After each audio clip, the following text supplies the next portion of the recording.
Assalamu alaikum once again. Today we will discuss important topic of hematology, that is what is anemia and what are the RBC's abnormalities. यानी we can say that RBC abnormality क्या होती है, आज हम ये discuss करेंगे और क्या करेंगे डिस्कस एनीमिया, ब्लड एनीमिया। अगर आप देखो कि ये जो नॉर्मल कंसंट्रेशन होती है ब्लड की वो होती है mainly 5 to 6 litres, 5 to 6 litres.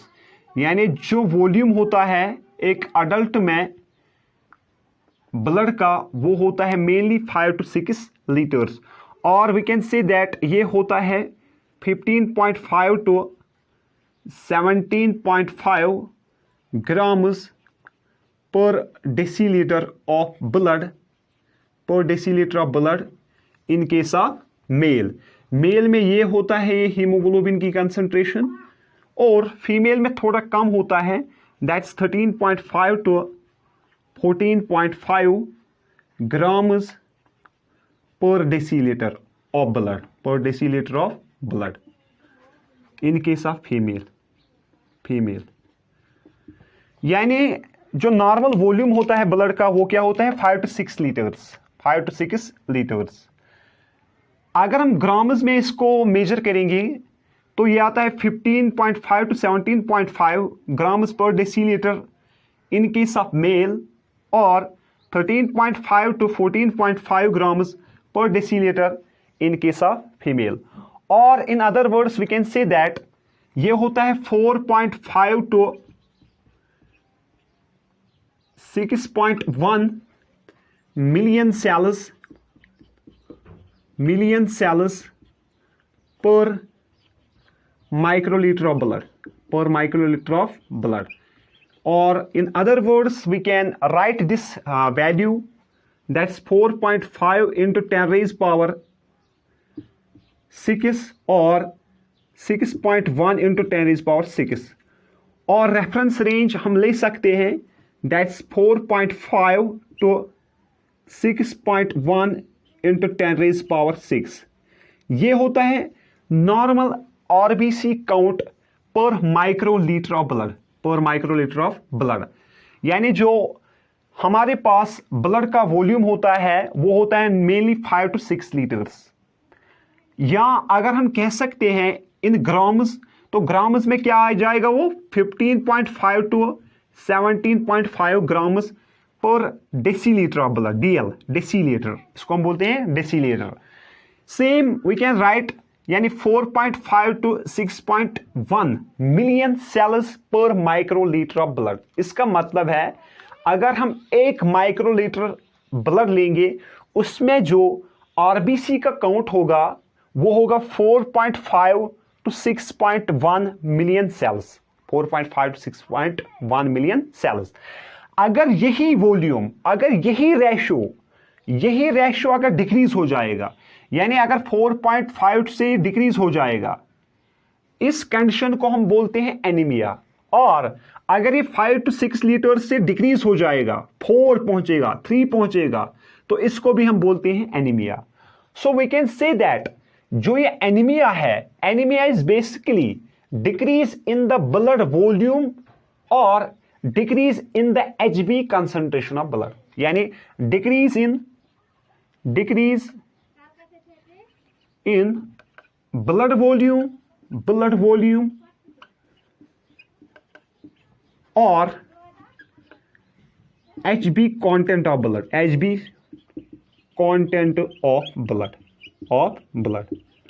यानी जब डिक्रीज हो जाएगा ब्लड वॉल्यूम और Hb content of the blood, इस कंडीशन को हम बोलते हैं एनीमिया कंडीशन। क्या बोलते हैं? एनीमिया, यानी डेफिशिएंसी ऑफ आयरन, और we can say that deficiency of Hb content और decrease in the volume of blood is called anaemia. अब ये जो एनीमिया है, ये जो ब्लड डिक्रीज हो जाएगा, ये डिक्रीज हो जाएगा ड्यू टू सम फैक्टर्स और ड्यू टू सम एबनॉर्मलिटीज और ड्यू टू सम डिफिशिएंसीज, वो हम डिस्कस करेंगे। अगर पहला पॉइंट, अगर ये ब्लड डिक्रीज हो गया due to the deficiency of iron in the food, due to the deficiency of iron in the food, क्योंकि पिछले लेक्चर में हमने देखा है जो यहाँ पे हीमोग्लोबिन होता है, उस हीमोग्लोबिन में मेन जो सेंट्रल मेटल आयन होता है वो आयरन होता है इन फेरिस स्टेट, यानी +2 ऑक्सीडेशन स्टेट में आयरन होता है। आयरन ही के ऊपर एक ऑक्सीजन मॉलिक्यूल अटैच होता है। फिर मैंने ये भी बताया था जो एवरी 100 ml ऑफ ब्लड होता है वो कैरी करता है 15 to 16 ग्राम ऑफ ऑक्सीजन, यानी every 100 ml of blood carries 15 to 16 grams of O2 oxygen, that's called oxyhaemoglobin. ये भी हमने डिस्कस किया था। तो अगर हम बात करेंगे यहां पे, अगर डिफिशिएंसी हुई आयरन में, अगर आयरन का कंटेंट कम हुआ ब्लड में due to the deficiency of iron in the food, we can say that इस एनीमिया को हम बोल सकते हैं न्यूट्रिशनल एनीमिया। पहला पॉइंट, यानी the deficiency of iron in the food, the deficiency of iron, deficiency of iron, अगर iron की डेफिशिएंसी कम हो जाएगी किसमें, इन फूड, इससे जो एनीमिया हो जाएगा उसको हम बोलते हैं न्यूट्रिशनल एनीमिया। क्या बोलते हैं, न्यूट्रिशनल एनीमिया। न्यूट्रिशनल एनीमिया यानी nutritional anaemia is nothing, it is basically the deficiency of iron in the food which results in decrease in HB content, और सम बुक्स इसको लिख सकते हैं हाइपोक्रोनिक एनीमिया, हाइपोक्रोनिक एनीमिया, इसको हाइपोक्रोमिक एनीमिया भी बोल सकते हैं कि इसको न्यूट्रिशनल एनीमिया को। वाई, इसमें जो आरबीसी का कलर होता है वो थोड़ा येलो होता है, यानी वो पूरा डार्क रेड नहीं होता है। क्यों डार्क रेड नहीं होता है, because the deficiency of iron content. इसको इसी वजह से हाइपो मीन्स लेस कलर्ड, यानी ये लेस कलर्ड आरबीसीज होते हैं, less red colour RBCs, red colour RBC, ये लेस कलर्ड आरबीसी होता है। इसको हम बोलते हैं न्यूट्रिशनल एनीमिया, और इसको सम बुक्स लिखते हैं आयरन डेफिशिएंसी एनीमिया भी। इसको हम बोलते हैं क्या, iron deficiency anaemia, deficiency anaemia, इसको आयरन डेफिशिएंसी एनीमिया भी बोल सकते हैं, इसको न्यूट्रिशनल एनीमिया भी बोल सकते हैं, और इसको हम बोल सकते हैं हाइपोक्रोनिक एनीमिया। ये किससे होता है, it is mainly due to the deficiency of iron in the food. Second one, अगर हम सेकंड वन यहां पे डिस्कस करेंगे,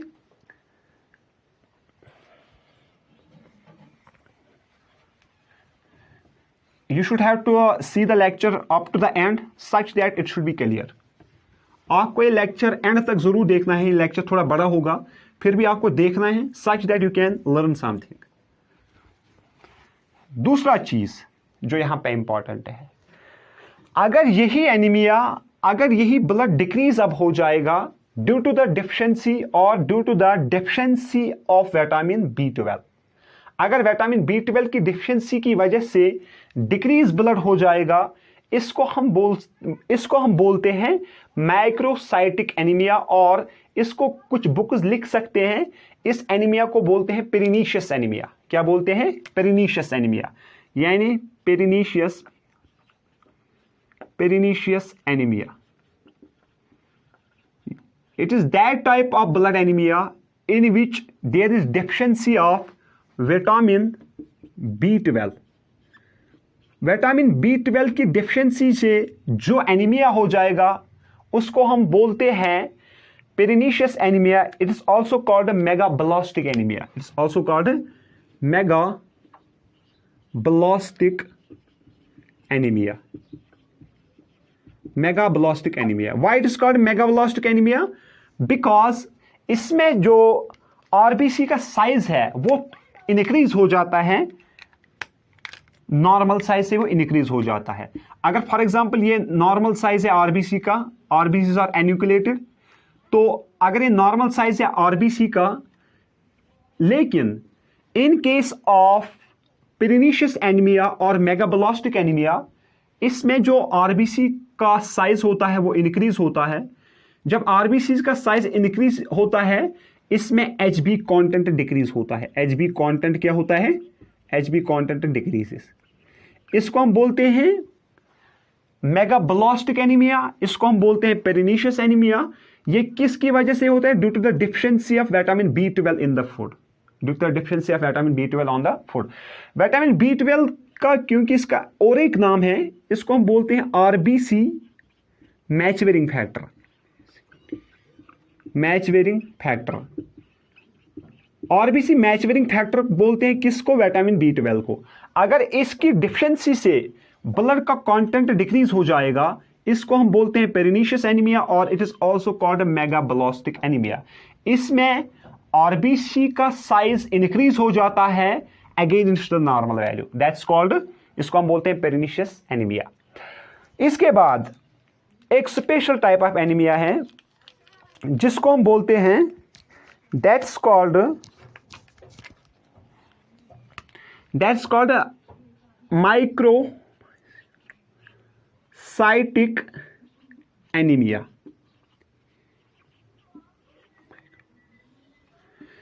ये जो माइक्रोसाइटिक एनीमिया है, it is that type of anaemia in which there is a decrease in the size of RBC against the normal value। इसमें जो RBC का साइज होता है, एक्चुअल साइज, वो डिक्रीज हो जाता है। जब RBC का साइज डिक्रीज हो जाएगा तो इसमें ऑलरेडी HB कंटेंट भी डिक्रीज हो जाएगा, जिसकी वजह से जो ब्लड का वॉल्यूम है, जो ब्लड का HB कंटेंट है, वो डिक्रीज हो जाएगा। इस माइक्रोसाइटिक एनीमिया में RBC का साइज डिक्रीज हो जाता है, जिसकी वजह से यहां पे फॉल होता है क्या? ब्लड कंटेंट और HB कंटेंट। इसको हम बोलते हैं माइक्रोसाइटिक एनीमिया। माइक्रोसाइटिक एनीमिया में क्या होता है? RBC का साइज डिक्रीज हो जाता है। RBC का साइज क्या होता है? डिक्रीज। ये मेनली होता है due to deficiency of folic acid in food, deficiency of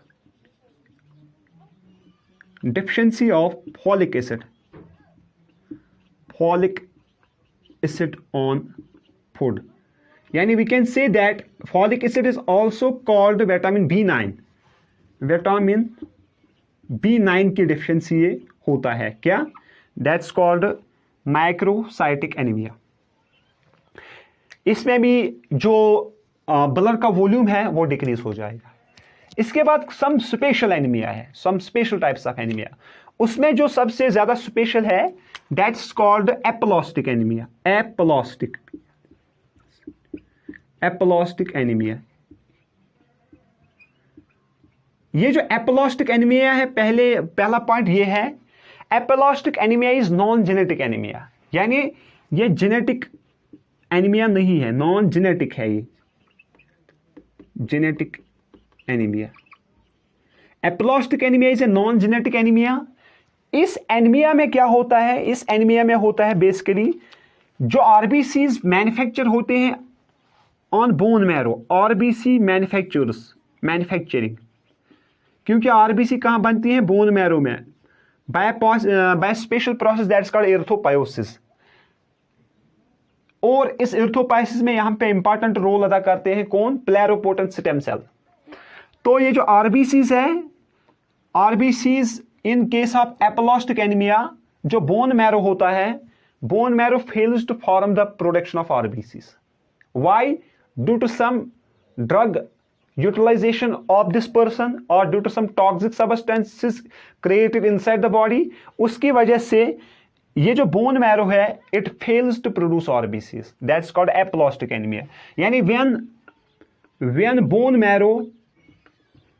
marrow fails to produce RBCs। यानी जब बोन मैरो फेल हो जाएगी इन द प्रोडक्शन ऑफ RBCs, उसकी वजह से भी जो ब्लड का वॉल्यूम है, जो ब्लड का HB कंटेंट है, वो डिक्रीज हो जाएगा। उस टाइप ऑफ एनीमिया को हम क्या बोलते हैं? Aplastic anaemia.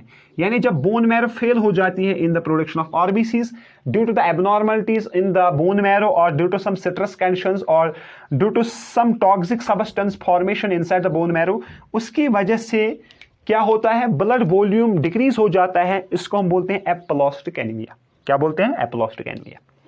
इसके बाद एक स्पेशल टाइप ऑफ एनीमिया हमारे पास होता है, उसको हम बोलते हैं हीमोलैक्टिक एनीमिया, क्योंकि जब फिल्ट्रेशन ऑफ ब्लड होती है इनसाइड द किडनी, और we can say that the structural part of the kidney that's called nephron, उस नेफ्रॉन में बेसिकली इफरेंट आर्ट्यूल और एफरेंट आर्ट्यूल मिलते हैं, जिसकी वजह से एक प्रेशर क्रिएट होता है।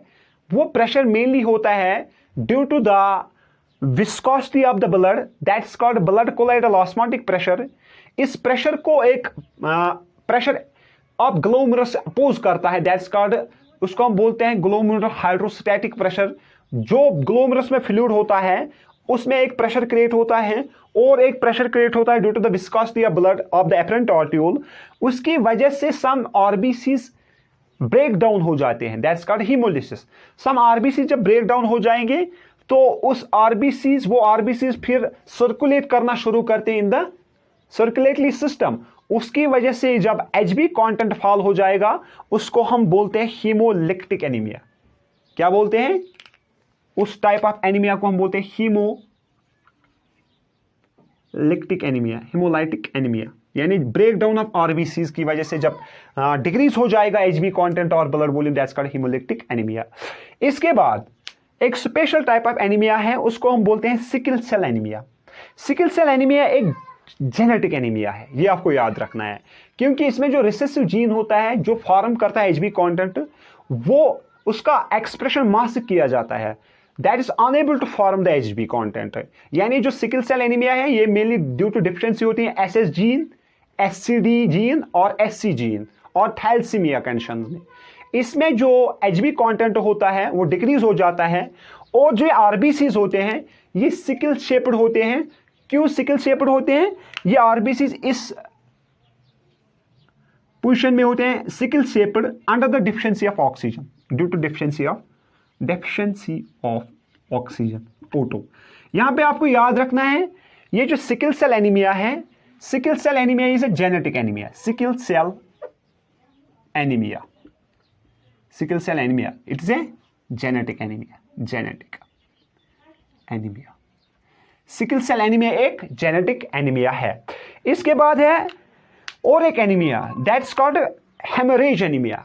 कभी कभार एक्सीडेंट हो जाता है और कभी कभार किसी इंजरी की वजह से ज्यादा ब्लड लॉस होता है बॉडी में, इसको हम बोलते हैं हेमरेज एनीमिया। क्या बोलते हैं? यानी जब एक्सेस ब्लीडिंग हो जाएगी एक बॉडी की, एक पर्सन की, उसकी वजह से उसका जो ब्लड वॉल्यूम है वो डिक्रीज हो जाएगा, उसको हम बोलते हैं हेमरेज एनीमिया। क्या बोलते हैं? Haemorrhage anaemia, haemorrhage anaemia, haemorrhage anaemia.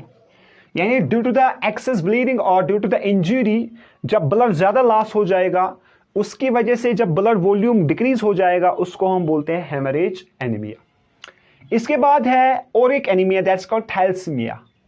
इसमें ये भी जेनेटिक है। बेसिकली इसमें जो हीमोग्लोबिन चेन स्ट्रैंड्स हैं वो प्रॉपर्ली फॉर्म नहीं होते हैं। किसमें? थैलेसीमिया में। यानी थैलेसीमिया और जो सिकल सेल एनीमिया है ये बोथ क्या है? Genetic anaemia. यानी thalassaemia plus sickle cell anaemia, sickle cell anaemia, इसमें दोनों, ये जो दोनों है sickle cell anaemia and thalassaemia, ये बोथ क्या है? यह है जेनेटिक एनीमिया, जेनेटिक एनीमिया। इसके बाद बहुत सारे एनीमिया हैं, लेकिन ये जो मैंने यहां पे बताया है ये मेन है।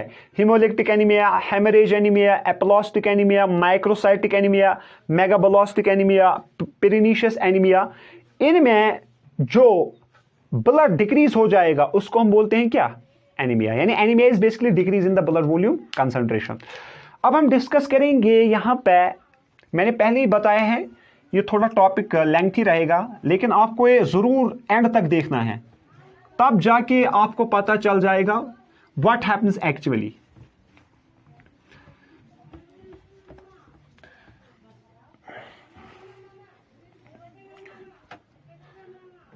एबनॉर्मल क्यों ये ब्लड कंटेंट डिक्रीज हो जाएगा, पहले हम ये देखेंगे। अगर आप देखोगे पहले एबनॉर्मलिटी ऑफ आरबीसीज में पहली जो एबनॉर्मलिटी हम देखेंगे दैट इज कॉल्ड, उसको हम बोलते हैं rouleaux formation. Rolex formation, Rolex formation of RBCs. RBC एक रोलेक्स फॉर्म करती हैं। कैसे? ये एक चेन स्ट्रक्चर बनाते हैं, चेन लाइक स्ट्रक्चर। ऐसे जब ये चेन लाइक स्ट्रक्चर बनाते हैं तो इसकी वजह से जो एचबी कंटेंट है वो डिक्रीज हो जाता है। एचबी कंटेंट डिक्रीजेस क्योंकि इन रोलेक्स फॉर्मेशन ऑफ आरबीसीज, जो आरबीसीज कंबाइन होते हैं, इनकी वजह से इनका जो एक्चुअल साइज है, नॉर्मल साइज है, वो डिक्रीज हो जाता है और इनमें जो एचबी कंटेंट होता है एट द डोनाइल्स मेम्ब्रेन वो डिक्रीज हो जाता है, फॉल हो जाता है। क्यों फॉल हो जाता है? Due to some disorders. इसमें सम डिसऑर्डर्स हैं, रोलेक्स फॉर्मेशन में सम डिसऑर्डर्स हैं।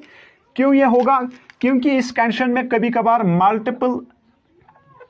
मल्टीपल माइलोमा हो सकता है, माइलोमा हो सकता है, या हो सकता है मल्टीपल लिम्फोमिया, या हो सकता है सीवियर लिवर डिजीज। और इस रोलेक्स फॉर्मेशन में कभी कभार ये हो सकता है ड्रग एडिक्टिक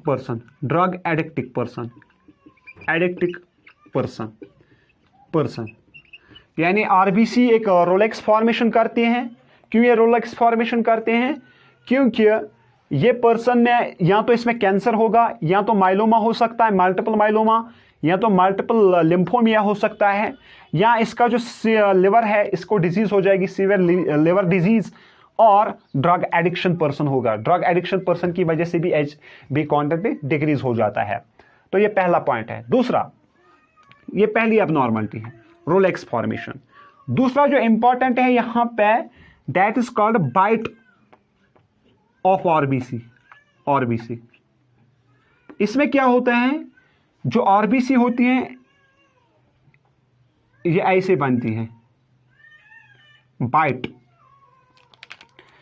आरबीसी इस शेप की बनती हैं, बाइट शेप्ड बनती हैं। क्यों बनती हैं बाइट शेप्ड? इसके भी वजह है यहां पे। बाइट शेप्ड क्यों बनती है आरबीसीज? इसको हम बोलते हैं स्फीरोसाइटोसिस भी इसको बोल सकते हैं। बाइट शेप्ड आरबीसीज, ये आरबीसी जो है ये बाइट शेप्ड बनते हैं। बाइट शेप्ड क्यों ये बनते हैं? Due to, we can say that, due to deficiency of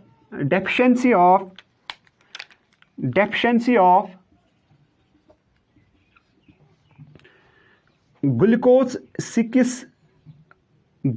6 phosphate की डिफिशिएंसी से ये जो आरबीसीज है ये बाइट शेप्ड बनती है। और इसमें और एक डिफिशिएंसी होती है जिसको हम बोलते हैं एंजियोपैथी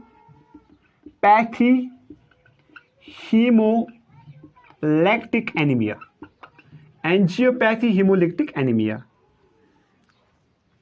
इन दो कंडीशंस में, यानी डिफिशिएंसी ऑफ ग्लूकोज 6 फॉस्फेट और एंजियोपैथी हीमोलैक्टिक एनीमिया, इसमें जो ये आरबीसी का शेप होता है ये कौन सी शेप एक्वायर्ड करता है? यानी ये करता है बाइट शेप्ड ऑफ आरबीसीज। इसमें भी एचबी कंटेंट डिक्रीज हो जाता है।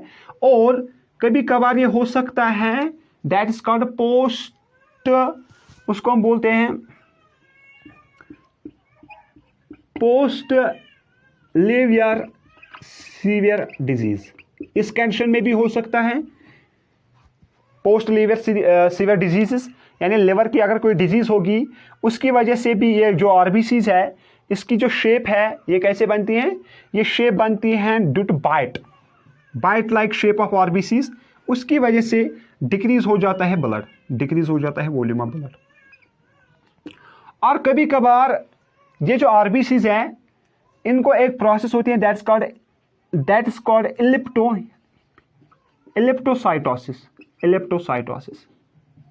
इलिप्टोसाइटोसिस में क्या होता है? इलिप्टोसाइटोसिस में इस आरबीसी की शेप ऐसे होती है, इस डायरेक्शन में। आरबीसी की शेप इस डायरेक्शन में होती है, दैट्स कॉल्ड इलिप्टोसाइटोसिस। इसकी वजह से भी एचबी कंटेंट डिक्रीज हो जाता है। एचबी कंटेंट क्या होता है? डिक्रीज हो जाता है। और अगर आप देखोगे यहां पे, इसको हम बोलते हैं इलिप्टोसाइटोसिस। इलिप्टोसाइटोसिस में क्या होता है? आरबीसी कंटेंट डिक्रीज हो जाता है, इसमें एचबी कंटेंट डिक्रीज हो जाता है, दैट्स कॉल्ड इलिप्टोसाइटोसिस। और इसके बाद अगर आप देखोगे ये जो इलिप्टोसाइटोसिस है ये मेनली होता है due to that is called haemoglobinuria, acute haemoglobinuria. Acute haemoglobinuria में क्या होता है, ये जो आरबीसीज हैं ये क्या बनती हैं, इस डायरेक्शन में बनती हैं, इलिप्टिकल बनती हैं, इलिप्टिकल बनती हैं। इसके बाद है that's called RBC stuff, RBC target cells, RBC target cells. इस आरबीसी टारगेट सेल्स में क्या हो जाता है, इस आरबीसी टारगेट सेल में यहां पे जो एक्चुअल कलर और एक्चुअल साइज होता है आरबीसी का वो डिक्रीज हो जाता है। क्या होता है, डिक्रीज। जब ये डिक्रीज हो जाता है तो एचबी कंटेंट भी डिक्रीज हो जाता है। In case of that's called RBC target cell, that's called RBC target cell. इसके बाद और एक एबनॉर्मलिटी है आरबीसी की, इसको हम बोलते हैं that's called spherocytosis, SPHERO, spherocytosis. Spherocytosis में जो स्फेरिकल शेप होती है आरबीसी की ये कम हो जाती है और इसकी वजह से जो एचबी कंटेंट होता है आरबीसी में ये भी डिक्रीज हो जाता है। आरबीसी का जो एचबी कंटेंट है ये भी डिक्रीज हो जाता है ड्यू टू स्फीरोसाइटोसिस। यानी स्फीरोसाइटोसिस, इलिप्टोसाइटोसिस और यहां पे रोलेक्स फॉर्मेशन होती है और that's called aggregations of RBCs. Aggregation, AGGRATION, aggregation of RBCs. कभी कभार आरबीसी की एग्रीगेशन होती है, ऐसे क्लम्प लाइक स्ट्रक्चर बनाते हैं आरबीसीज इन मल्टीपल माइलोमा और सीवियर लिवर डिजीजेस और we can say that severe inflammatory diseases.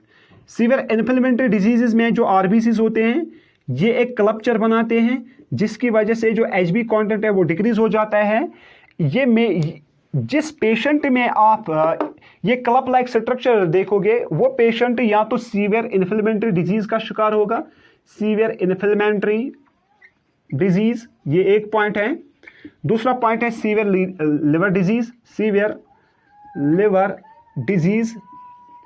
Disease और post splenotomy, post splenotomy, severe liver disease और सीवियर इन्फ्लेमेटरी डिजीजेस। और ये जो बाइट ऑफ आरबीसीज होता है ना, बाइट ऑफ आरबीसीज, इसमें ये हीमोग्लोबिन डिक्रीज करता है ड्यू टू आईजीएम डिफिशिएंसी, यानी IgM associated haemoglobin deficiency, IgM इसमें डिक्रीज हो जाता है, आईजीएम एंटीबॉडी किसमें, that's called bite of RBCs. और यहां पे आपको याद रखना है बाइट ऑफ आरबीसीज में क्या होता है, आईजीएम डिफिशिएंसी। और ग्लूकोज 6 फॉस्फेट किसमें मैंने लिखा है, ग्लूकोज 6 फॉस्फेट की डिफिशिएंसी हो जाती है जिसकी वजह से जो एचबी कंटेंट है वो डिक्रीज हो जाता है। जब भी एचबी कंटेंट डिक्रीज हो जाएगा तो उसको हम क्या बोलते हैं, एनीमिया बोलते हैं। क्या बोलते हैं, एनीमिया। और एक यहां पे एबनॉर्मलिटी आरबीसी की, दैट्स कॉल्ड माइक्रोसाइटोसिस। माइक्रोसाइटोसिस है या मैक्रोसाइटोसिस है। माइक्रोसाइटोसिस का मतलब होता है जब आरबीसी का एक्चुअल साइज डिक्रीज हो जाएगा और मैक्रोसाइटोसिस का मतलब होता है जब आरबीसी का साइज इंक्रीज हो जाएगा। यानी कभी कभार आरबीसीज बनाते हैं टीयर ड्रॉप लाइक स्ट्रक्चर। क्या बनाते हैं, टीयर ड्रॉप लाइक स्ट्रक्चर, ऐसे बनाते हैं टीयर ड्रॉप। इसको हम बोलते हैं टीयर ड्रॉप आरबीसी। क्या बोलते हैं, टीयर ड्रॉप आरबीसी। और एक एबनॉर्मलिटी है दैट्स कॉल्ड शाइजोसाइटोसिस, शाइजोसाइटोसिस। शाइजोसाइटोसिस में क्या होता है, शाइजोसाइटोसिस में आरबीसी में क्लॉट लाइक स्ट्रक्चर बनता है जिसकी वजह से जो एचबी कंटेंट होता है वो डिक्रीज हो जाता है, क्लॉट लाइक स्ट्रक्चर। इसको हम बोलते हैं शाइजोसाइटोसिस और स्फीरोसाइटोसिस। स्फीरोसाइटोसिस में भी ऐसे ही कुछ होता है, ये जो आरबीसी से कुछ ऐसे बनती हैं। और होता है that's called sickle cell anaemia. Sickle cell anaemia में जो आरबीसीज होते हैं उन आरबीसीज का वैल्यू ऐसे होता है, ऐसे ही बनते हैं sickle shape under the deficiency of under the deficiency of oxygen. यानी आपको याद रखना है आरबीसी के डिफरेंट एबनॉर्मलिटीज हैं। एक है दैट्स कॉल्ड माइक्रोसाइटोसिस, दूसरा है दैट्स कॉल्ड इरिथ्रोसाइटोसिस, और तीसरा है इरिथ्रोसाइटोसिस। और वी कैन से दैट इसके बाद है मैक्रोसाइटोसिस, फिर है स्फीरोसाइटोसिस, फिर है शाइजोसाइटोसिस, फिर है इकाइनोसाइटोसिस, फिर है उसको हम बोलते हैं दैट्स कॉल्ड यहाँ पे मैंने लिखा है एग्रीगेशन, और फिर है टीयर ड्रॉप लाइक स्ट्रक्चर। और इसके बाद जो एबनॉर्मलिटी होती हैं that's called sickle cell anaemia, वो होती है मेनली एसएस और एससी जीन या एसडी जीन की डिफिशिएंसी से। तो इसको हम बोलते हैं क्या, एबनॉर्मलिटी ऑफ आरबीसीज। और ये जो यहाँ पे एनीमिक पेशेंट होगा, इस एनीमिक पेशेंट के पास जो सिम्टम्स होंगे ये मैं बताऊंगा यहाँ पे, सिम्टम्स में यहाँ पे बताऊंगा। जो एनीमिक पेशेंट होगा इसके पास जो सिम्टम्स होंगे वो सिम्टम्स मेनली होंगे, एक तो होगा इसको होगी स्लाइटली हेडेक, ये एक सिम्टम होगा। टायर्डनेस दूसरा सिम्टम होगा। वीकनेस तीसरा सिम्टम होगा। Fourth one pain in chest, कभी कभार ये पेन इन चेस्ट होते हैं due to clot of blood in chest, blood. फिर इसको हम लिखते हैं सिटी एंजियोग्राफी, एक टेस्ट लगाते हैं दैट्स कॉल्ड सिटी एंजियोग्राफी, इसकी वजह से पता चलता है ब्लड कोगुलेशन और blood clot formation, that's called city angiography. और होंगे इसके जो यहाँ पे हैंड्स एंड फिट, ये क्या होंगे, कोल्ड होंगे।